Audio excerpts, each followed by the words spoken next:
عزیز بچوں السلام علیکم. آج ہم غزل کے موضوع پر بات کریں گے کہ غزل کیا ہے، غزل کس کو کہتے ہیں. غزل عربی زبان کا لفظ ہے. اس کے لغوی معنی ہے عورتوں سے باتیں کرنا یا عورتوں کے متعلق باتیں کرنا. لغوی مینز ڈکشنری معنی، لیکن اردو میں یہ فارسی کے اثر سے اس کا آغاز ہوا.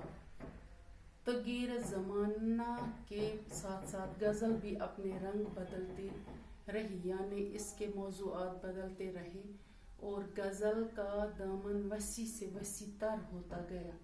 لہذا جدید غزل میں کوئی بھی موضوع، ہر قسم کے جذبات اور خیالات پیش کیے جا سکتے ہیں.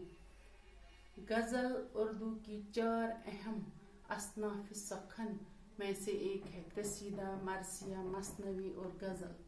ان میں سے سب سے مقبول صنف غزل ہے. غزل کے اجزائے ترکیبی یہ ہے: وزن، ردیف، قافیہ، مطلع، مقطع. ہر کوئی غزل کسی مخصوص بحر میں کہی جا سکتی ہے. مثلاً دل نادان تجھے ہوا کیا ہے، آخر اس درد کی دوا کیا ہے، یہ ہم ایک ساتھ کہہ سکتے ہیں، گا سکتے ہیں. ردیف اور قافیہ ہر شعر کے دوسرے مصرعے کے آخر میں استعمال ہوتے ہیں. مطلع، غزل کا پہلا شعر مطلع کہلاتا ہے اور غزل کا آخری شعر مقطع کہلاتا ہے.